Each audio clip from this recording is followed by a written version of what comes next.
Hello and welcome to the Property Unleashed YouTube channel. I'm Mark Fitzgerald. Fantastic to have you joining me here today. So I'm going to answer a question that I get asked a hell of a lot. How much money do I need to get started in property? Well, let's cover this on today's video. How much money do you need to get started in property? Now, if we all look at property, we know property can cost an absolute fortune. And there's a lot of people that are interested in building professional property businesses that just do not have those sort of funds behind them. But as we all are aware, property is a fantastic asset to be involved in and to get started in. Now, if you don't have large chunks of money, and even if you do, investing in property, you will still run out of money at some point unless you have a never-ending flow of joint ventures, partners, and money that's flowing through your business. Unfortunately, we're not all lucky enough to have that. So how much do we realistically need to get started in this? And what I hear all the time and being thrown around all over the place is no money down. No money down deals, no money down this. No. For me, in property, there is no such thing as no money down. Even if you did a purchase lease option where you bought a property in, say, 5 to 10 years' time, and you agreed a price and locked it all in now, you still need to pay the minimum of £1 to do a lease option. So it isn't exactly going to cost you the end of the world, but it is still no money down. Now, what people a lot of the times don't say is then there's solicitors' fees, there's contracts that need to be done, there's all sorts there, which will probably go over £1,000 easily anyway. So where you're thinking, maybe I need £1 to buy a house, you've then got solicitors involved and all other parties that potentially could be involved to get going. I've tried to keep things as cost effective when I've set up my business, and I've done the rent-to-rent strategy very successfully. And if you're interested in that, then obviously we have the Rent-to-Rent Business Builder in 90 Days program where I show others how to achieve what I've achieved. And likewise though, again, cheap, no money down. I've got some no money down deal analyzing spreadsheets, some PDF guides that can help you. If you check the show notes, you'll be able to download those now. There's a deal analyzing spreadsheet, which most people charge for. Mine's going to go to you for free. That is no money down. And if you can't find them in the show notes or you're struggling with that, then please do feel free to visit www.thepropertyunleashed.com and you will find them all there that you can download for free, no money down, and use those tools to help you. But how much do you need to get started in property? When I started in property, I'd taken voluntary redundancy. I had a small pot of money, but I knew I couldn't pump all that money into property because I needed it to live on at the same time. So I was in a bit of a catch-22, and it wasn't a massive amount of money. It was enough to survive for about 6 months. So in that time, I decided to get involved in the rent-to-rent strategy and obviously keep my level of income lower or down by getting on deals, by managing and building up a business in property management that actually meant that I was controlling other people's assets. So they'd already put the big bucks down, they'd already spent the big money because they were in good condition, and I was going to go in there, keep them to that level that they were giving them to me, and make sure that I was making good cash flow from them, that the landlords were making good cash flow as well, and it was a win-win deal for everybody. How much does that cost? Well, first off, I did spend a bit of money on education. I went and got educated. And what I recommend there is, if you're going to go down that route, you find somebody that you resonate with, you find somebody that's been there or is doing exactly what it is you want to do, and look for people that are in the market now. Look for people that are actually physically doing it now, not just selling things and ways on how to do things that they did 5 to 10 years ago. They're actually living and breathing it 24/7. And those are the guys and girls that you want to be following.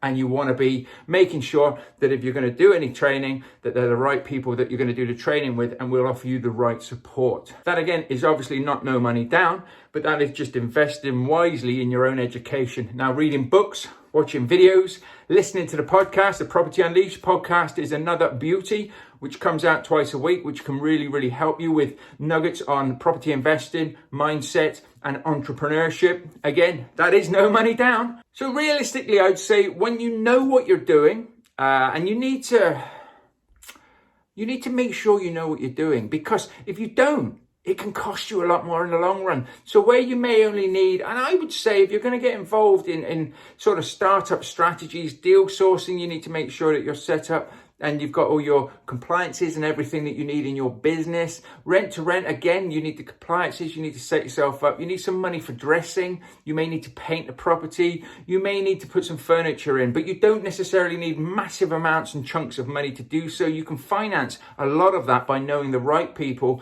and building that into your figures. So if you need to refurb a whole property, maybe by putting new beds, wardrobes and everything in, you can do so, but you don't necessarily need 3 to 5 grand to do it. You can finance it and just have that finance coming out of your profits each month. Just make sure that your numbers stack and that it works for you. Use the deal analyzing spreadsheet to have a practice and a play doing that sort of thing. I would recommend that you have at least £500 to £1,000 access to money. So what I'm saying there is, I'm not saying go and get a credit card. I'm not saying anything like that. But I'm just saying that you need to have access to some funds. So you need to be able to buy some paint, maybe change some carpets, depending on the strategy. Let's say rent to rent for argument's sake.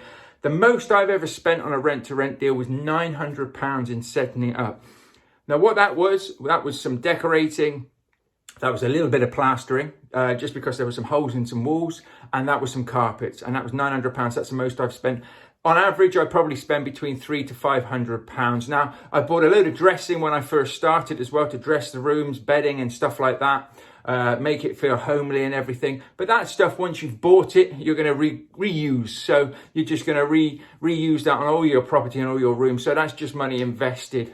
Bit of paint, like I say. If you can keep the colours sort of the same in all properties, then you can stockpile a bit of paint, and you've only got if you buy a big 3-litre tub of whatever it is you want to use, or 2-litre tub, then of course you can roll that out into any property. And again, it keeps the costs down. So there's loads of different ways that you can build this into your property investing strategy. I don't believe there is such a thing as no money down. There probably are people out there that will prove me wrong and maybe even say I've done a no money down deal because I used somebody else's money, in which case, fair enough, fine, I like it, it's just reworded. But I would say that you don't need thousands and thousands and thousands behind you. I see a lot of people saying, I can't get started yet. I've only got 3 grand saved and I need to save at least 10 grand before I start in property. That's not the case. You're talking to the wrong people. If you've got access to a bit of money, not massive amounts, but you could obviously, if you have no money whatsoever, you need to start saving. You need to have a job, you need to have whatever it is that you can start bringing some money in, because you can't start a business, whether it's a property business, whether it's a business in any other industry, with absolutely nothing. You do need to have something behind you, but it doesn't have to be a massive amount. As I say, the most I spent was £900. And if I'd have wanted to, I could have put that on a credit card and paid that back off monthly to get myself started. Once I had the education, and then I made the mistakes, which is why I built the Rent to Rent Business Builder, so that other people don't make the same mistakes that I made when I was starting out. And I made lots of mistakes. I had training, but I still made lots of mistakes. So I make sure now that people don't make those mistakes as well. And I also do share stuff like this with you guys. So on the channel here and the podcast, anything that has gone wrong, I will share with you, because I believe that we get better learnings from our mistakes than we do from our successes. So this isn't really to put you off getting into property thinking, I was hoping I could do no money down deals. Yes, you can do little money down deals by knowing how you're setting yourself up and by knowing how you're doing things.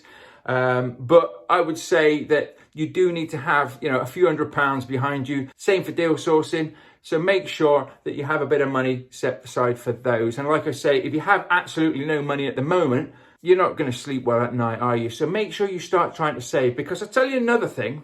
When you start making money, if you don't know how to handle your money now and you can't save, you won't know how to do it when you start making it.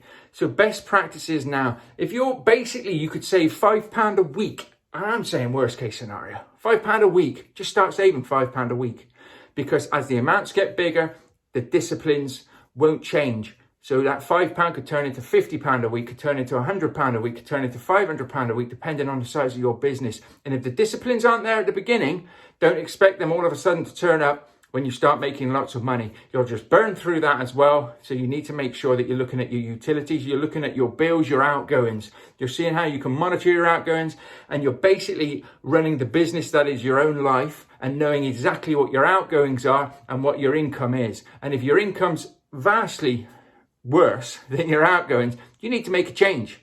But make a change before you start building a business and before you start getting stuck into anything else. I hope this helps you. If it has helped you and my free tools and resources help you as well, reach out to me and let me know. I'm always interested in feedback. Ask any questions. If you want me to do a video or a podcast on a specific question, then let me know and I will do so. What goes around comes around in life, and that is what it's all about. Help yourself to the free tools and resources. Visit www.thepropertyunleashed.com. Reach out to me there, see what we've got there. We've got a 90-day masterclass for planning out, making sure that your tasks and everything work for you day in and day out. That is how you're going to get results. We have the rent-to-rent business builder, and we have a whole host of freebies as well. So help yourself to those.